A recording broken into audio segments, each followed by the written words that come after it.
This is Beatwalla, serving up the stories behind the beats and taking you straight to the soul of exceptional artists, as we sit down every week to unravel what fuels their artistic expression and creation, here on Beatwalla, with me, Jo Yule.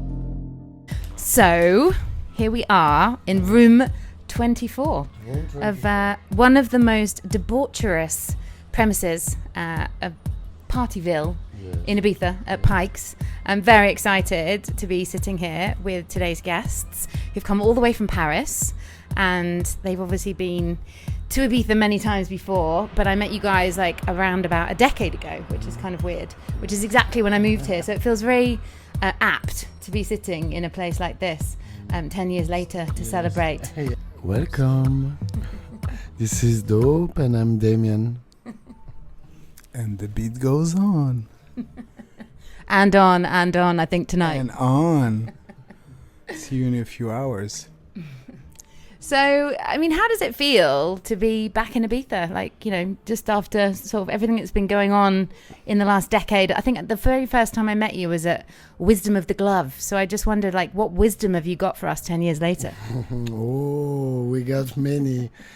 Yeah, 10 years on the road, for sure. We are way more mature, more wise, more old. And yes, we got some wisdom. But it's not over. Yes. Is that the wisdom? Kind of, yeah. The fat lady hasn't sung. The what? The fat lady hasn't sung yet. It's not over. No, it's not over, for sure. For you and me. Yes. No, it's not over. You see, we are still there. Yes, and still alive. I'm very happy to hear that, because the first time I met you, I wasn't sure if you guys were going to last the distance. Yeah, I never thought about it, actually. I always thought we will last forever, because for me there's something very important, whoever you are as a musician, and whatever the level you are, if your career is constant and if you keep doing what you love, you are kind of a legend. And us, we are doing what we love for more than 15 years, and I'm extremely proud of it. And we keep working. We never cease to be creative. I think that's the thing also why we still never stopped. That we enter the room together and we are still creative, we are still excited to create a new song. And yeah, this push you forward. I think you stop being a legend when you stop being creative and loving what you do. And I feel like a lot of artists today are following a hype, and us, we never been following any hype, and always doing what we love, giving all the emotions that we have, being completely transparent, and this is I'm extremely proud of it. Same. Every step is a word. We all gonna sing on purse. Coming out, y'all. All together. You guys have known each other for what, 30 years? Yes, we celebrate this year 30 years of friendship, yes. Yes. How did you meet? The third member that left the band was in the first class with Joe in the school, so at 6 years old. And this guy introduced me, when we were 13, yeah, something like this. And we did our first concert, 30 years ago together. Yes, yeah, it sounds unreal. And when we say this to people, like, we celebrate our 30 years of music, they are like, how old are you? But it's true. Yes. So what's the keys to longevity? 30 years of friendship. Like, what have you learnt about each other in 3 decades? Why whatever happens, if we are mad to each other or annoyed or whatever, if we make a good song, I don't know how to explain. Maybe it's just like a couple that have a fight and just fuck after. Yes, yeah. No, but we were about this year. Like we realized we are a kind of couple, like maybe the dream couple, because we first last longer than any couple we know, and finally, yeah, we travel, we go in the nice hotels, we have good dinners, we go on the beach, we visit the world, and sometimes like we should start couple pictures and reveal to all our friends and family that in fact we are lying since 30 years that we are together. Just us, when we fight, we don't fuck, we just make a song. Yes, exactly. Maybe that's the key to a happy relationship. And we make the song, or a good concert, and everything is all right. It's true.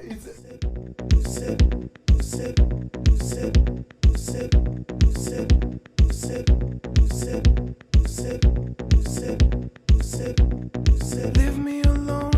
I need to focus on myself. I feel it in my bones. You can read it on my face. I can get it right. This is not that hard. It's high in the sky. Just follow the light. Tell them all I'm on my way. Everything is clear. There won't be another day filled up with fear. Our fantasy, the whole truth may not be cool. Get the fuck out on my way. Got a mission to do. It's funny because I remember recently we had like 3 bad shows in a row, and then we. Why? I was bad, drunk, or whatever happened. No, sometimes the crowd, the energy. So I don't have the energy, whatever. So I had 3 bad shows in a row, and for me as a performer, it's very hard because I'm driven by the good shows. If I make a good show, I have a nice week. If I have a bad show, I have a bad week. Anyway, we go to Brazil and to have a tour, and we make 1 good show, 2 good show. And after the second one, I remember myself and Damian in the backstage loving each other so much, like oh, you've been so good, you too, you've been so good, Ma. And I remember this night I slept so well. I was in peace. And I remember what he's speaking about. It's really true. We were in arms, and like, oh my God. I think is this the key to be an artist today. If you have the luck to still be on the road after all this time and still live this kind of moments, you are the luckiest artist in the world. It was everything. What you speak about, when this happened, you have this feeling that everything makes sense. It's like everything is complete. Everything makes sense. Ourselves together, and it's like the purpose of a life. And we are driven to get this moment again. And I think every artist, we are looking again for this moment where everything makes sense. I want a place to stay. Back to my day. Back to my day. Back to my day. Yeah, and for example, yesterday was a very good example because we played for an event that was an event for peace in the world. So there were a lot of artists from everywhere where there's war. And the vibe was complicated to handle. And at the moment when we had to play, really I was worried to how to get these people together.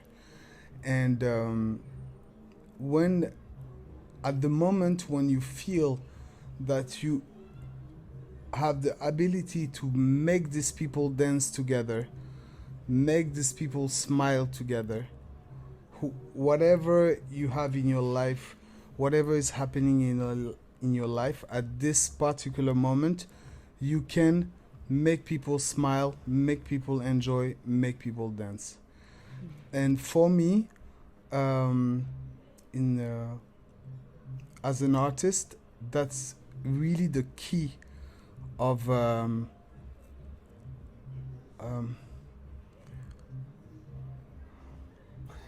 Expression. no, that's the key of expression, exactly. The key of why we are an artist is just to get people together, share a thought, share lyrics, share music, and it's very emotional for me because wherever we are, seriously, we've been playing everywhere, in the most cheesy place in Russia, like a sushi bar with a pool, to the most underground place in Berlin.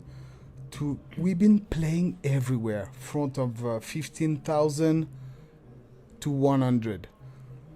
And this ability as dOP, I think, is pretty rare today. Because or you are in the hype, or you are not playing anymore.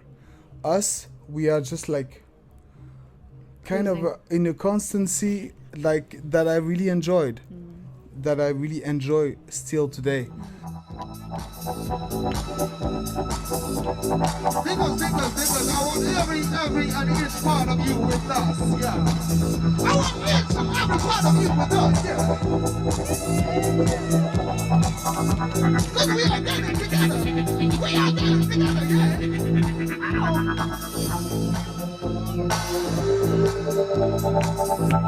Step by step, yeah. Slowly.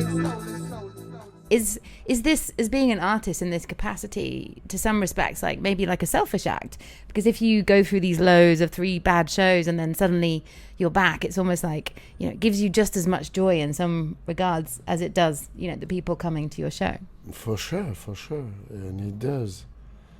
But yeah, after more than 1,000 shows, we are really looking for this moment, and we are always unsatisfied if it's not happening.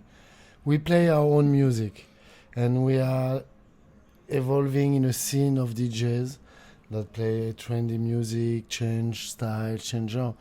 Us, we can adapt more or less, but we still play our sound, and we cannot cheat. We make the music we do together, and we don't have ghost producer. Joe has no one writing his lyrics. We make our own music from A to Z, and we cannot, you know, change our personality. And it's a challenge to play your own music in this scene where everyone play the music of someone else, and it's interesting. But for us, it's a challenge to play 100% of your own songs, what we do since more than 15 years. But when you say about the hype, and you know, obviously, Yeah. When I look for information to get together with you guys to have a chat today, I was like, there's not actually that much online about you, which is everything, because I feel like since we last met, there's a small part of me just wondering, like, where did dOP go? But it's amazing to hear that you've been playing like masses and masses of gigs wherever you've been, but there's not a hype about you, and I think that's actually quite a good thing. 10 years ago, but it was 10 years ago. It's related to your business side. When you hype, you get a lot more, you paid more, and you get more requests. But yes, there is things on internet. It's good they disappeared. What do you think the keys are to remaining, you know, with your internal process in that way? Because I'm wild. I can see it in your eyes, actually. There's a definite something going on there. No, I'm wild. You cannot test me. No, really, I'm wild. Can you attest to his wildness? Yes. Test is wild, and I'm wild. Me same, but I control it for good reason. But yeah, we are wild. On the top floor, when you watch what you've done, and it seems like nothing is strong. So you do a close up to see what is wrong, or you let it go, because behind is calm. So you do a close up to see what is wrong, or you let it go, because behind. We are wild. It's as said Joe. It's inside us. When we have this thing coming, we are like animals. We have this thing in France called Asterix and Obelix. Yeah. And Obelix fell into the magic potion when he was young. Yes. We are the same. Yes. What's your magic potion? No. We fell in the A bucket of tequila. the wildness magic potion. In the rock and roll magic potion. I'm in. I won't get out. Where's I losing the sight? Victory only feet goats in need of a gold pass. I'm swimming in the river's well.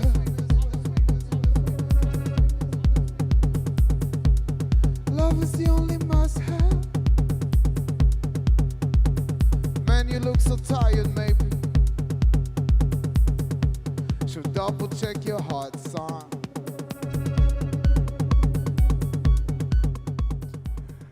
It's not about being healthy or not healthy. It's just a feeling, And I think people who get fucked up or to get wild, me, I can be wild like sober. It's just like it's a feeling inside in my heart. The people are my drug. The people who, it's exactly like a couple.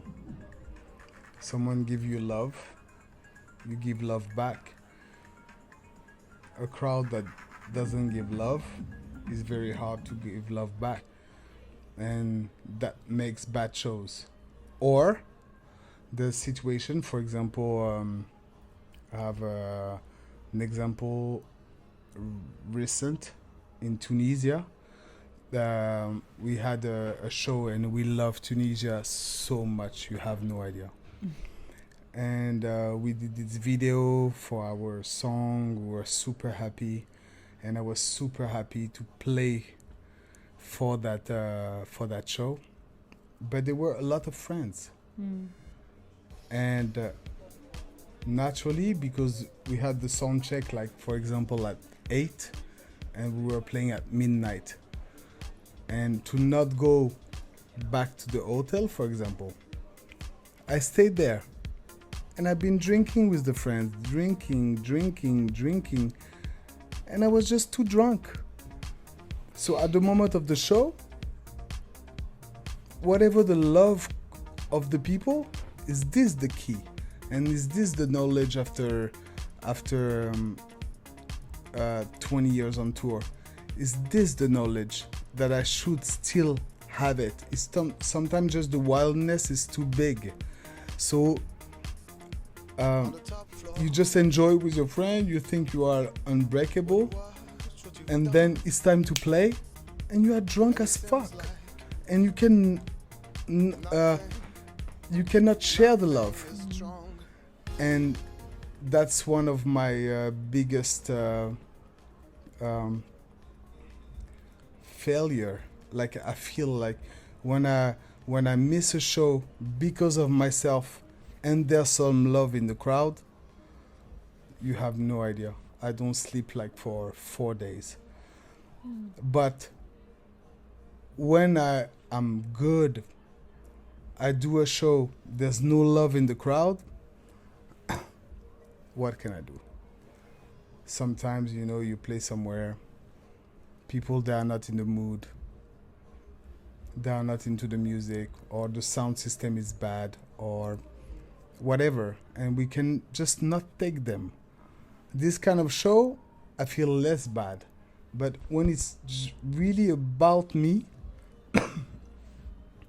not be able to give quality music so people that are able to give love can share the love with me, that's the worst feeling as an artist, I think.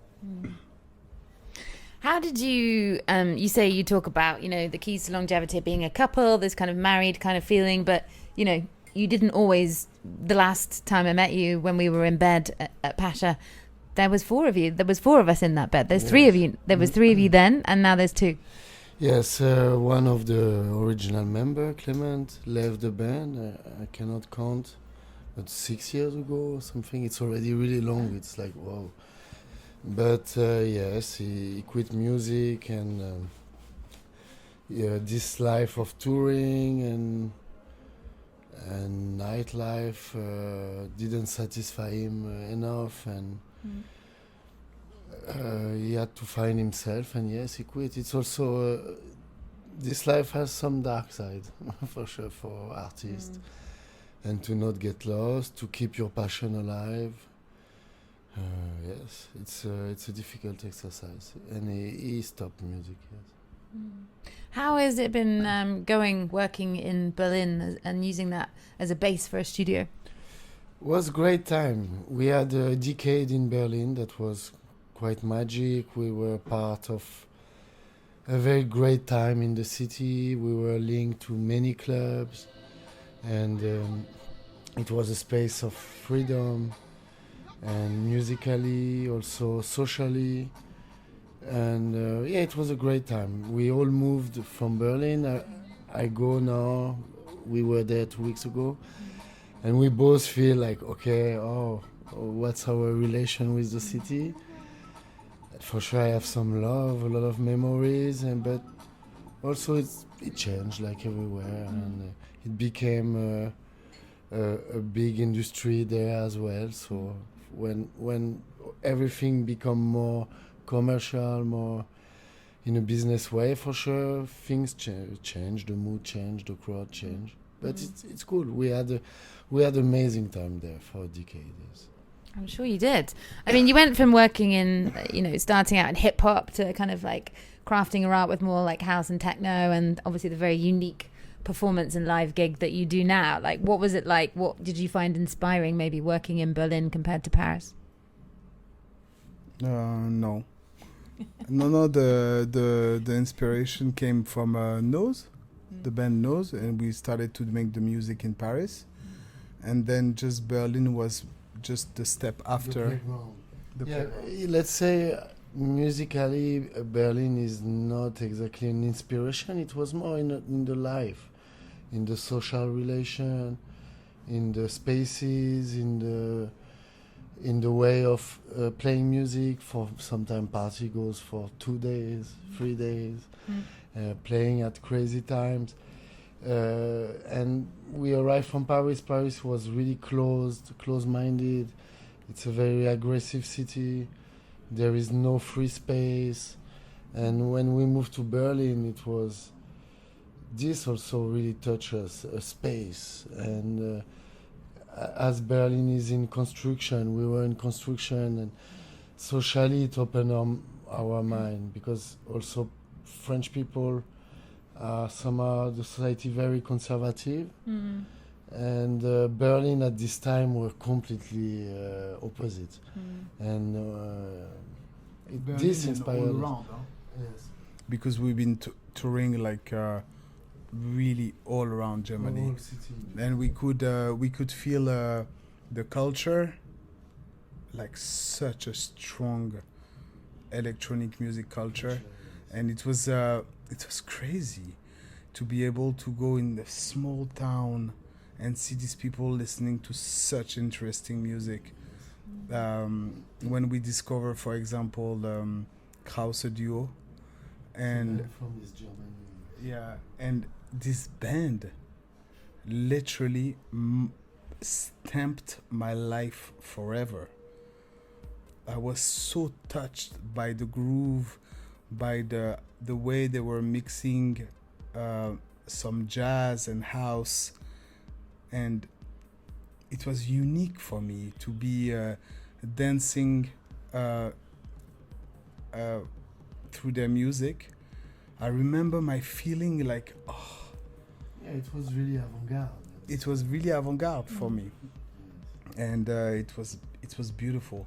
I think it was my favorite time in our career. This moment in Germany. Yeah, the discovery, because we start to make this house music without knowing nothing about it. So we start to tour, and every night, every DJ we would listen, everything was new for us. So we were really excited. Yes. So it was a big transition. Yeah, huge, huge, really. What about you as a lyricist? Like, what was the transition process? Me, it was very special because at the beginning I was supposed to sing less, so to make proper house music. Then we got hyped, and I started to sing a bit more. So people were rejecting me, then loving me, then rejecting me, then loving me, then rejecting me. No, now the fashion is no vocals. Okay, I'm gonna speak. Yeah, the bass is nice, man. And then, it's time for singers.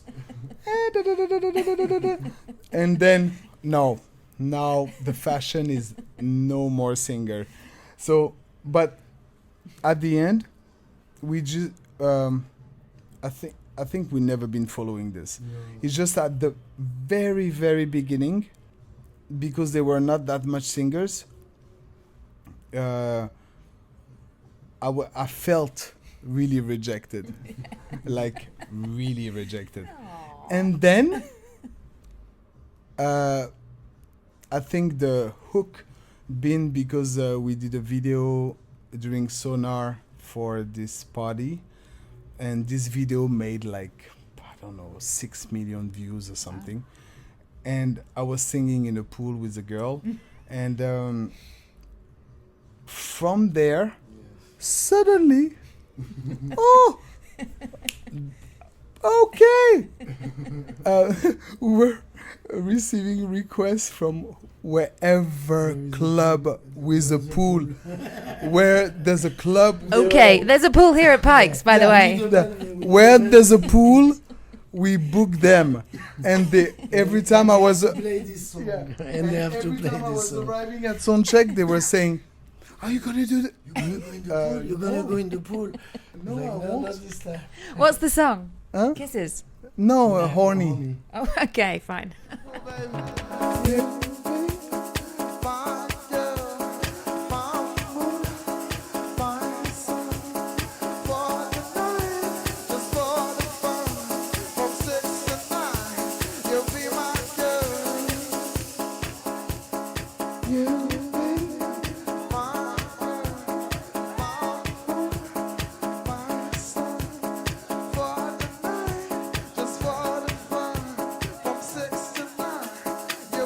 And I don't think I've heard that one. swear, Joe, when the song became viral, I was like, fuck, I wrote these lyrics. I don't really assume them. I don't want to sing it. And everyone were like, are you gonna sing on? He's like, and no. No, not today. no, and What are the lyrics? Sing it. you be my girl, my moon, my sun, for the night, just for the fun, from 6 to 9, you be my girl. And That's not too naughty. to tell you that I'm not a bitch, to tell you that I'm not commercial, I never maybe one time in India for some friends. Never been in any pool of any club doing that song again. What about if like Privilege reopened? What? Privilege is like the biggest, most famous club in Ibiza, and it has this swimming pool, and it's legendary. I do it for 20k. Is that all? 20k? Yeah, 20. That's cheap. No, 20 or 30k I do it. Exactly the same. With the same girl. Who is this girl? She's Who's a that German, girl? And this girl became a judge. She's a judge In Germany. I'm not Of sure course it's she super did. good it's not super good. What kind of law? I don't know, but for a guy, Divorce. it don't look good for a judge. In the pool naked with DOP. Yeah. Why not? I can be naked even more than before because I'm not fat anymore. You were never fat. I don't remember you I being was fat. fat as fuck. When? On this video. On this video. 6 million views.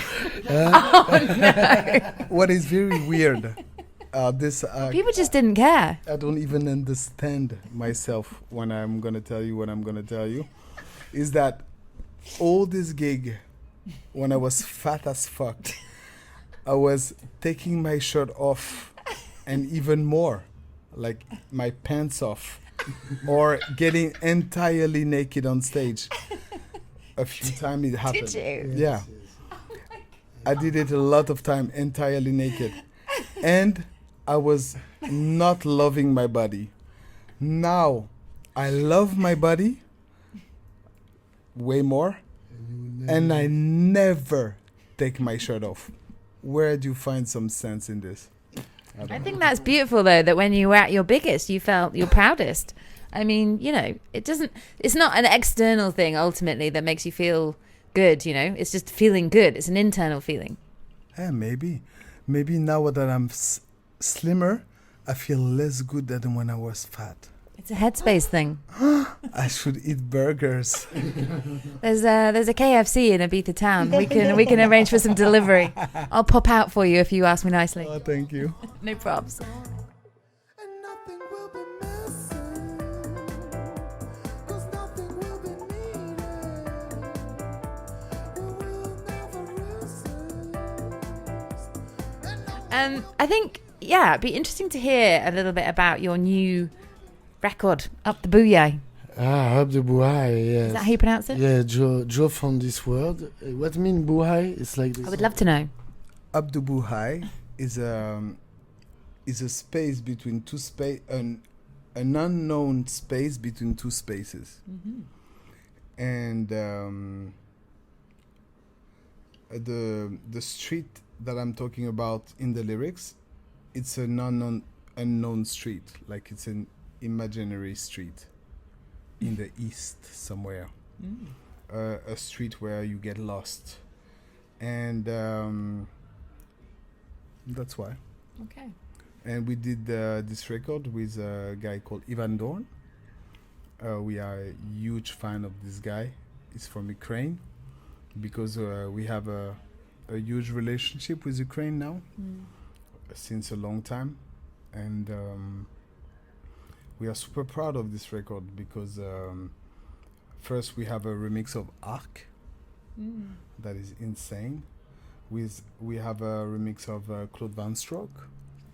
I listened to that today. I love the remix. The remix are insane, and Philippe Gorbachev, that is also insane. So for us, this record is really the mirror of who we are, because it's a real song, and the true remix completely different from completely different artists, and it's our definition of music, I guess, because so now we are working on our album called The Dark Side of the Cool, and we also created our label, like I have no idea when, maybe 5 years ago, and we are at the release number 17. And if you follow the release, you can see who we are. We are not, we don't follow anything. Any release is completely different. If you follow our label, you will really get who we are, because we are in the present.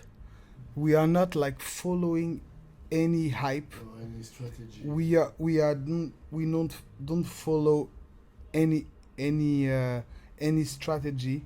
We are who we are when we do a song, and whatever this song will be. And this, I'm so proud of it. That's why I say we are not. We are who you want us to be. Who was the last record that you can think of that encapsulates that feeling of just taking you into a different world, every track being a little bit different? I've been to the James Blake concert 2 days ago. I love James Blake, really. I admire him so much. And his last album, for example, I love it. I don't love all the songs. It's not about my taste. Doesn't matter so much. But the story and how he goes from a tribute to his father to some London bassy and then to some housey minimal, and then to I love it. Me, when I listen to an album that is like everything is like has sense, I'm bored as fuck. Me, what I like is to listen like an intro, and then it's going like somewhere else and somewhere else. That's my vibe. Maybe it's not what it has to be, but that's just my vibe. That's how I like an album. That's why I love Kendrick Lamar so much, because Kendrick Lamar in just one song, he can give like 5 vibe. He can go like, and then he breaks. He goes slow, then pop, then slow, then, and this I love it so much, so much. Rosalia as well. The last album of La Rosalia is insane. This album is completely insane. It goes from she's traveling in all type of music in the same time with the same sound, so he has a sense, but still she's making you travel into all her vibe, and this for me is I'm impressed. I see clearly. Moss is lighting my rage. Make it purple, kill my fears. I am the man. You can. On the other side, for example, I'm very sad when I see like some album that everyone is saying like, oh my god, it's insane, and I listen to it, I'm like, what the fuck? Like, it's not interesting at all. It's just hype. And that's making me so sad, because in general, in hype, when you are hype, people listen to you whatever. You make plays. And us, the fact that we are not hype, I know that for our next album, we will have to fight for people to get to it. That is the world of social media, though, and it's like, yeah, it's not really that fun. That to do anything that's successful, you have to have this big fat following, and actually that's not reality unless you want to spend your whole time on your phone and you've got a child, so it's not very realistic. Yeah, I'm not the phone guy, yes. I don't like. But before all this appeared, you could have underground movement that would born somewhere, take their time to grow, and people would discover it few years ago, and today everything is instant. Something happened, there's a video, people look at it, and nothing built by itself, slowly maturing. Yes, everything is instantly. Yeah, for example, I was talking to Damian last time about it, and I was super confused about myself because, for example, an album that I love, for example, Kendrick Lamar, I love the album. I listened to it like maybe 20 times. Then I listened to one song again, 2 songs. Now I never listen to it again. And I can imagine me, I'm 43, with my relationship with music and with streaming and everything. I can imagine the people who are like 18, how they consume music. I don't even know. Maybe they listen one hit for 4 days. And then... I do that. I'm not 14. See? So I'm old, apparently, according to you. Very old. This is extremely disturbing, meaning like the time, the lifetime of music compared to before, when people were so excited to buy the new Beatles vinyl. Beatles. Oh, I thought you said Bill Withers. Sorry, Beatles or Beatles. Prince, or and they had the vinyl and they were going home and they were listening to it, and it was something magic. And What was the now first record you ever bought? Can you remember? I have no idea. You must. Come on. No, You must. no, I think no, I don't know. Can you remember? Yeah, the CD with one title of Sinead O'Connor, Nothing Compared to You. Yeah. Do you know what? I wanted to bring that up because I saw you guys made a track. We made a cover of it, yes. We always loved this song, it's part of our childhood. And I think it's the first CD I bought by myself. Me is maybe Technotronic. But talking of hype, like when Sinead O'Connor died, I feel like everybody was like banking on this kind of, Sinead train. But no, it's on whatever. Something happened. No, you have to make a post, tells your life, have a private story, whatever. It's on death, on war, on polemics, and it feels like an obligation.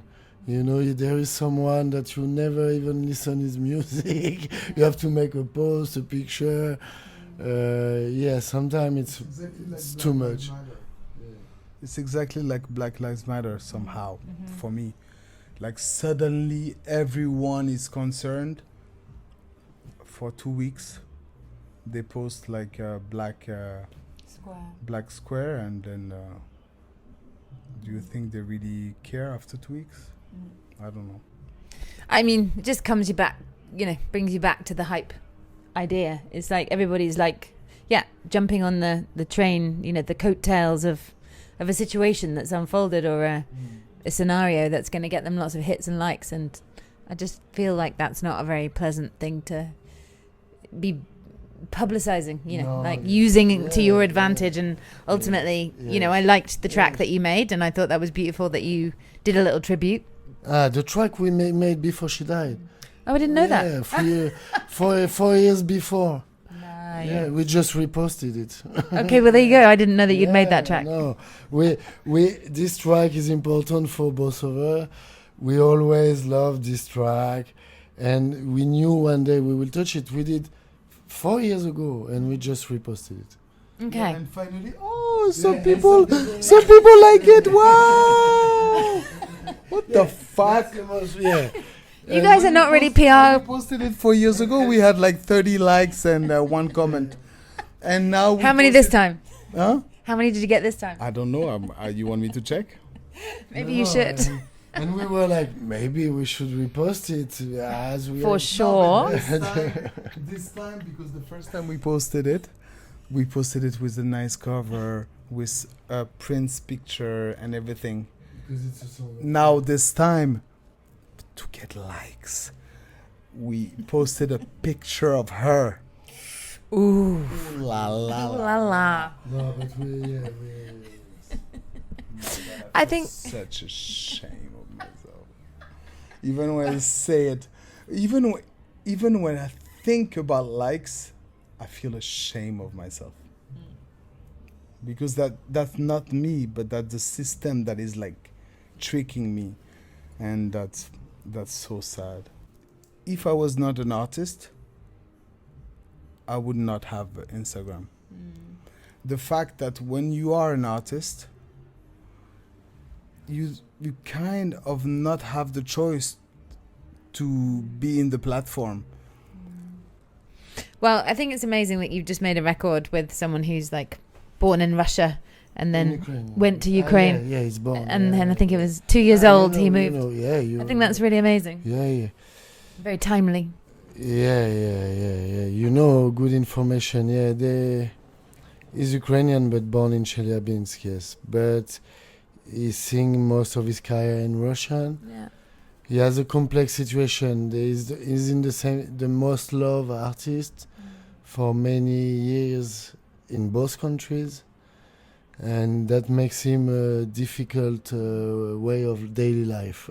Yes, but he's an incredible creative musician, dancer, and we are lucky somehow now he lives in Paris because of the situation, so we see him more. He was with us yesterday, and yeah, this is nice, but we always admire him, so it was a plan to make a song with him. And since the war started, we've been 3 times already to do charity show in Ukraine. We're just proud to be able to go give love there and get some money to help. What made you, what was the kind of, catalyst to make you go over there? Like, how did the inroad begin? Was it because of the collaboration with Mr. Dawn? No.